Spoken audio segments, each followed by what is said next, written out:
amado e amada, que bom novamente podermos nos reencontrar para este momento e tempo de reflexão.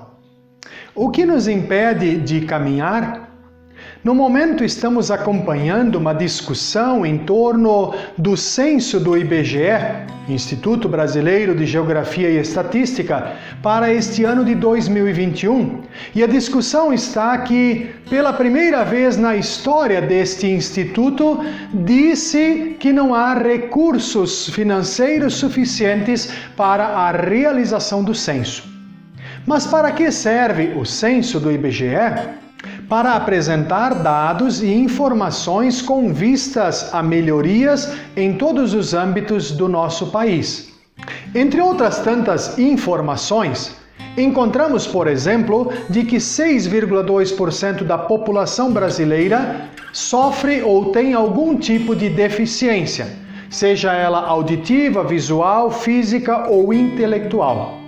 Infelizmente, mesmo que esteja amparado por leis e políticas públicas, o direito à inclusão nos diferentes âmbitos da sociedade, ainda há muitas pessoas nestas condições que são escondidas, ocultadas em muitas famílias. Mesmo em pleno século XXI, tais situações, indivíduos, são vistos como motivo de vergonha por muitos membros familiares e, por vezes, tratados como incômodo e estorvo. Não é algo somente do nosso tempo, mas em todos os tempos houve, há e infelizmente continuará havendo preconceito e exclusão para estas pessoas. Quando olhamos para o âmbito bíblico, vamos encontrar principalmente nos evangelhos, no ministério de Jesus, muitos relatos de pessoas com deficiência, ao qual Jesus estendeu o seu olhar.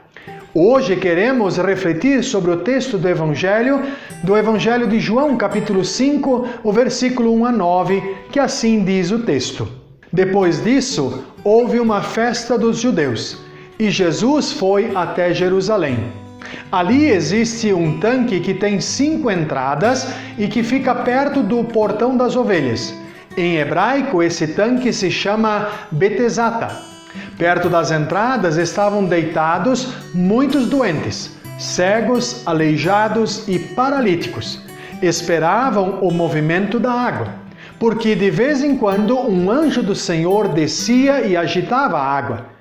O primeiro doente que entrava no tanque, depois disso, sarava de qualquer doença.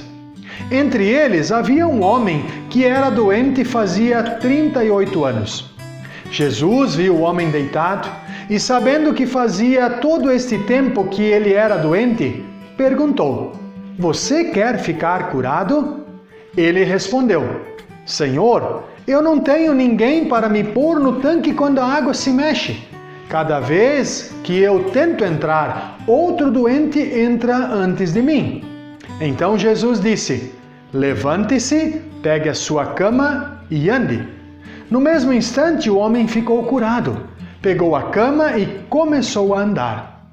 De cara, olhando para este texto, podemos perceber que muitas pessoas eram portadoras de alguma deficiência. Não sabemos o percentual, pois na época não havia pesquisa do IBGE, mas me parece que se tratava de um percentual significativo e expressivo da população, pois, segundo a tradição e fé do povo da época, o tanque de Betesata ou Betesda, depende da tradução, era um amplo espaço que abrigava estas pessoas. O nome do lugar já nos ajuda a entender um pouco o cenário e situação daquela multidão de enfermos, doentes, deficientes. Betesda significa Casa da Misericórdia. Segundo a pesquisa, o local era um local grande, não era um lugar pequeno, era em torno de 5.000 metros quadrados, contendo 5 pavilhões com 5 entradas, que, bem dito por João, abrigava muitas pessoas. Dentre estas pessoas encontrava-se então um homem com deficiência física, alguém que possuía dificuldade de locomoção, descrito por algumas traduções do texto como paralítico, aleijado, alguém que não conseguia andar. Chama a atenção os detalhes que João descreve no texto. Fazia 38 anos que este homem estava doente. Puxa vida, quase a minha idade, todo esse tempo sem poder andar. Não diz claramente se esta era de nascença, mas possivelmente sim.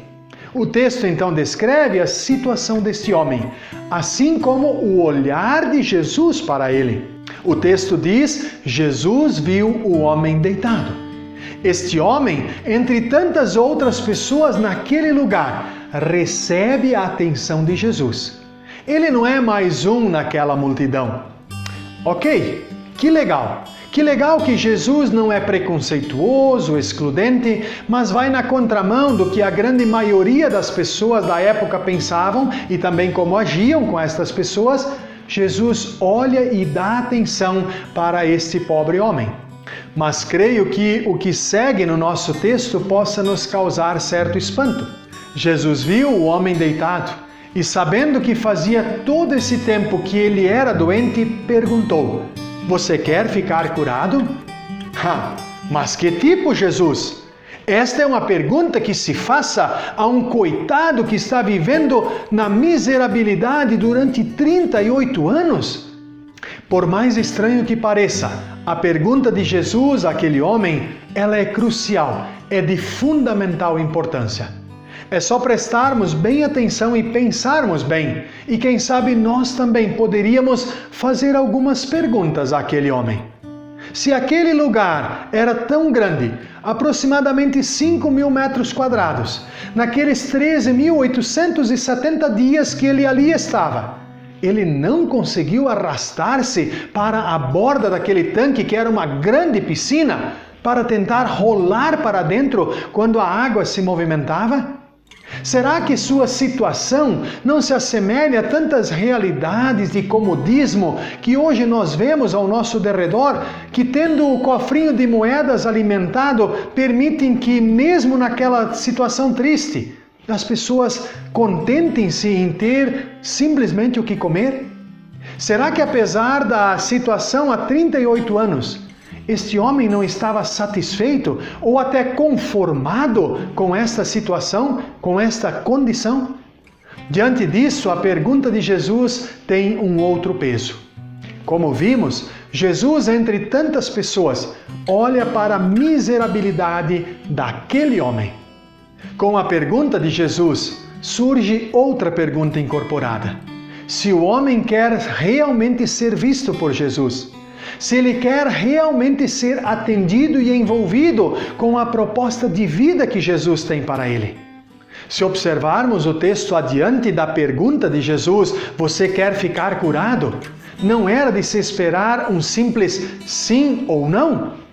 Num primeiro momento, a resposta daquele homem me parece uma certa desculpa, uma justificativa por estar há 38 anos naquela situação. E por isso, novamente, entendo a importância da pergunta direta de Jesus para ele. Você quer ficar curado?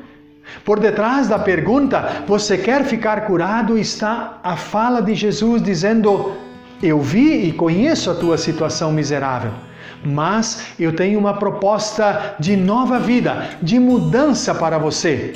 Você quer? Você está disposto a largar esta tua condição? Se olharmos para o capítulo 5 de João adiante, no versículo 14, nós vamos observar de que além da sua cura física, Jesus estende àquele homem uma proposta de caminhada sob e na vontade de Deus. Jesus fala da realidade do pecado que deixa as pessoas atrofiadas, paralisadas, doentes e deficientes. Esta deficiência, do qual Jesus aponta, não entra na estatística do IBGE. Mas, segundo a palavra de Deus, também não atinge somente 6,2% da população, mas sim 100%. Sim, todas as pessoas são atingidas por esta deficiência. E o apóstolo Paulo nos lembra quando diz que todos pecaram e carecem da glória de Deus. E a consequência é desastrosa, pois o salário do pecado é a morte. Amados e amadas, Assim como Jesus olhou e enxergou a situação miserável daquele homem, Ele olha também para nós, para todos os seres humanos, enxergando assim a doença do pecado que atrofia as nossas relações com Deus, mas também com as pessoas e com a sua criação. Jesus também sabe que esta situação traz sofrimento e diante disso Ele oferece a oportunidade de mudança de vida, a oportunidade de transformação, de vida com sentido. Mas Ele faz também a cada um de nós a pergunta: você quer ficar curado? Diante desta pergunta, muitas pessoas apresentam inúmeras desculpas e justificativas, continuando atrofiadas espiritualmente. Mesmo com a resposta em tom de desculpa daquele homem, Jesus possibilitou a ele a cura quando disse: levante-se, pegue a sua cama e ande. O texto nos mostra que o homem pegou a cama e começou a andar. Com este gesto e atitude, ele deixa para trás a sua velha vida, experimentando um novo momento, uma nova proposta de vida para a sua caminhada. Queridos e queridas, tem algo que está nos impedindo de levantar, pegar a nossa cama e caminhar? Jesus Cristo, crucificado e ressurreto, nos oferece diariamente a oportunidade de experimentarmos a proposta de vida do seu reino. Como eu e você respondemos a esse convite que diariamente recebemos?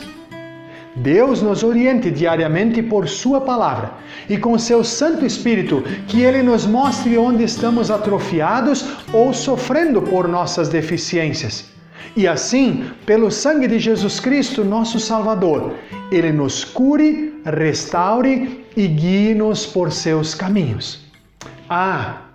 Que Deus também nos dê um olhar de amor que Jesus tinha para com as pessoas que possuíam alguma deficiência e que nós as possamos acolher, cuidar, amar e incluir, pois fomos todos e todas criadas à imagem e semelhança de Deus, e assim também amados e amadas por Ele.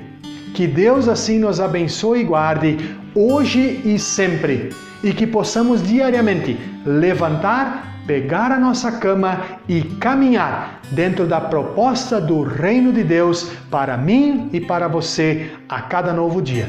Que Deus assim nos abençoe e guarde. Amém.